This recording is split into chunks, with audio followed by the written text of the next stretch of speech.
Dear friends, welcome to education one. मैं assistant professor Anand Prakash आपके अपने यूट्यूब चैनल शिक्षा स्वर्ग में आपका स्वागत करता हूं।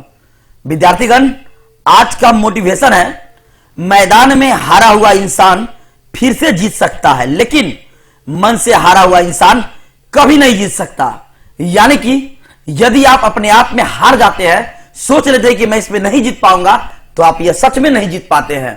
यदि आप आत्मविश्वास से भरे होते हैं, सकारात्मकता से भरे होते हैं, तो डेफिनेटली आप मंजिल को पा लेते हैं। यदि आपको मेरा वीडियो अच्छा लगता है, हेल्पफुल लगता है, तो आप मेरे चैनल को लाइक करें, शेयर करें, सब्सक्राइब करें, वो बेल आइकन को दबा दें ताकि आने वाले वीडियो की नोटिफिकेशन आपको मिल सके। विद्यार्थीगण, आज के इस वीडियो में हम लोग बिहार बोर्ड इंटर परीक्षा के इतिहास के छठे पाठ को पढ़ेंगे, जिस चैप्टर का नाम है भक्ति सूफी परंपराएं। चलते हैं प्रश्नों की ओर।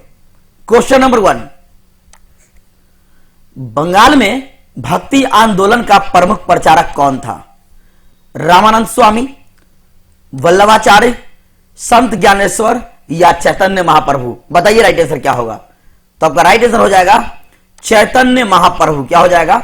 चैतन्य महाप्रभु आपका राइट आंसर हो जाएगा। चैतन्य महाप्रभु जानते हैं इनके बारे में? ये वैष्णव धर्म के भक्ति योग के परम प्रचारक एवं भक्ति काल के प्रमुख कवियों में से एक हैं। वैष्णव लोग तो इन्हें श्री कृष्ण का राधा रानी के संयोग का अवतार भी मानते हैं। कौन? वैष्णव लोग। वैष्णव लोग जो है चैतन्य महाप्रभु को श्री कृष्ण का राधा रानी के संयोग का अवतार भी मानते हैं। चलते हैं अगले प्रश्नों की ओर। क्वेश्चन नंबर 2, चैतन्य महाप्रभु का जन्म कब हुआ था? 1366 में, 1486 में, 1526 में या 1586 में? बताइए राइट आंसर क्या होगा। तो आपका राइट आंसर हो जाएगा 1486, 1486 में। जी हां, 1486 में हुआ था।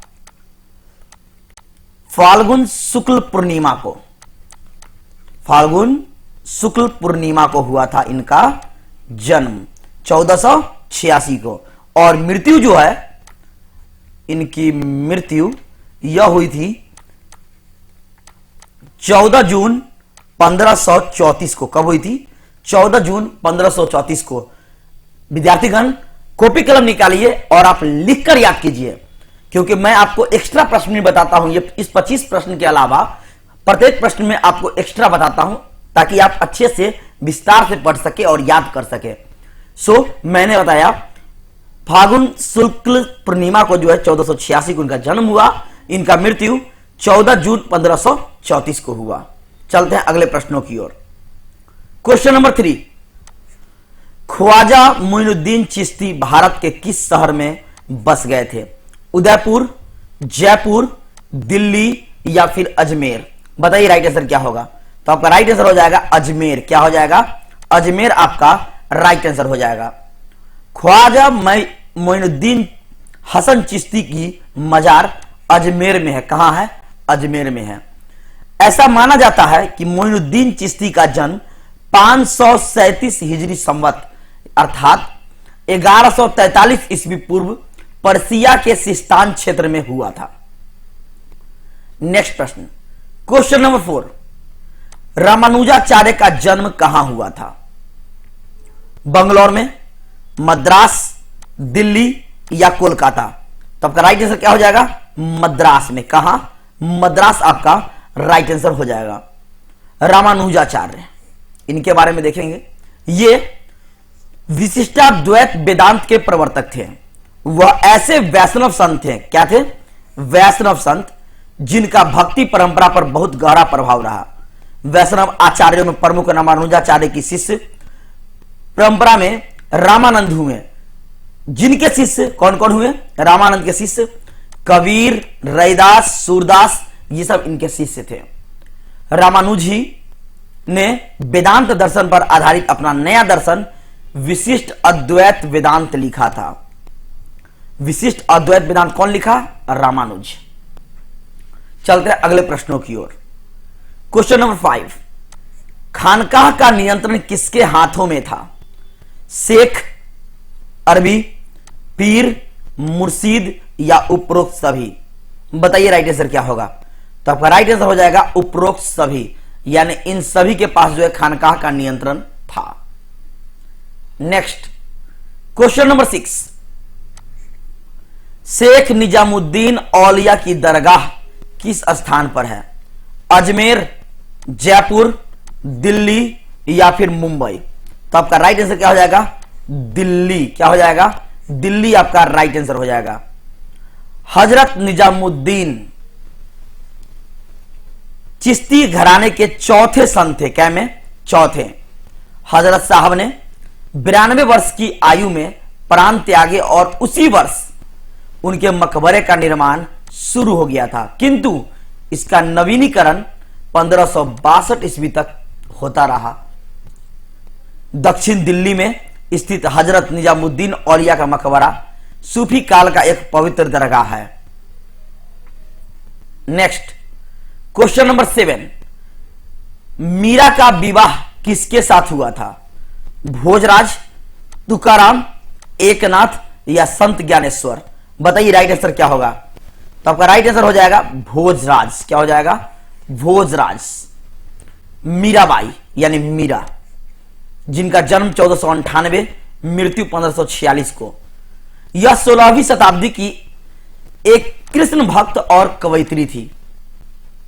उनकी कविता कृष्ण भक्ति के रंग में रंग कर और गहरी हो जाती है। मीराबाई ने कृष्ण भक्ति के अस्फुट पदों की रचना की है। मीरा कृष्ण की भक्त है।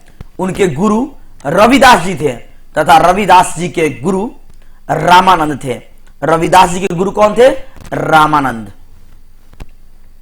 तो यह आपका ऑब्जेक्टिव प्रश्न निकलता है। यहां चलते हैं अगले प्रश्नों की ओर।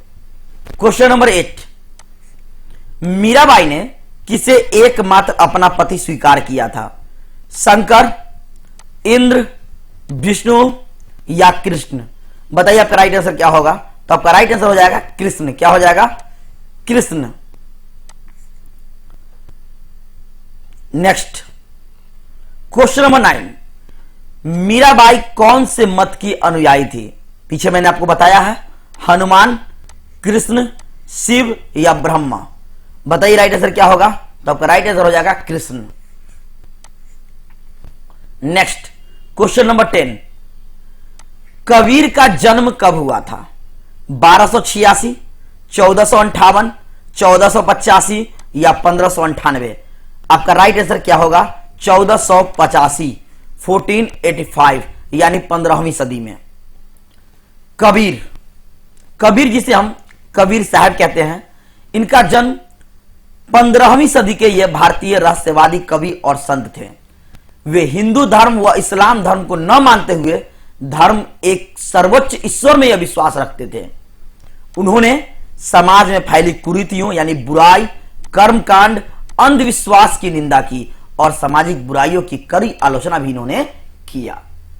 नेक्स्ट क्वेश्चन नंबर 11, निम्नलिखित में कौन व्यापारियों की संक्षिप्त लिपि थी? जीनन, लैडा, खोजकी या फिर इनमें से कोई नहीं? तो आपका राइट आंसर क्या हो जाएगा? लैडा। क्या हो जाएगा? लैडा। नेक्स्ट क्वेश्चन नंबर 12, दक्षिण भारत और उत्तरी भारत के भक्ति आंदोलन के बीच की कड़ी किसको कहा जाता है? नामदेव, रामानंद स्वामी, वल्लभाचार्य या फिर रविदास? बताइए आपका राइट आंसर क्या हो जाएगा? रामानंद स्वामी। क्या हो जाएगा? रामानंद स्वामी। स्वामी रामानंद को मध्यकालीन भक्ति आंदोलन का महान संत माना जाता है। जी हां, मध्यकालीन भक्ति आंदोलन का महान संत इन्हें माना जाता है। उन्होंने राम भक्ति की धारा को समाज के प्रत्येक वर्ग तक पहुंचाया। वे ऐसे पहले आचार्य हुए जिन्होंने उत्तर भारत में भक्ति का प्रचार किया। नेक्स्ट प्रश्न क्वेश्चन नंबर 13, फकीर को किस दूसरे नाम से जाना जाता था? मलंग, मदारी, कलंदर या उपरोक्त सभी? तो आपका राइट आंसर हो जाएगा उपरोक्त सभी, यानी फकीर का दूसरा नाम ये सभी है। Next question number 14, Guru Nanak Dev ji का जन्म कब हुआ था? 1469, 1498, 1536 या 1563? बताइए राइट आंसर क्या हो जाएगा? 1469। क्या हो जाएगा? 1469। यहां आपका आया गुरु नानक देव, इनके बारे में जानेंगे।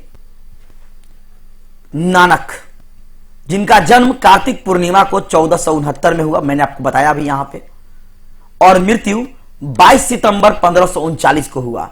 यह सिखों के प्रथम गुरु थे। यह आपका ऑब्जेक्टिव प्रश्न निकला। सिखों के प्रथम गुरु कौन थे? गुरु नानक देव। इनका जन्म कार्तिक पूर्णिमा को तो हुआ, लेकिन रावी नदी के किनारे स्थित तलवंडी नामक गांव में हुआ था। यह खत्री कुल में इनका हुआ था, परिवार में। तलवंडी पाकिस्तान में पंजाब प्रांत का एक नगर है।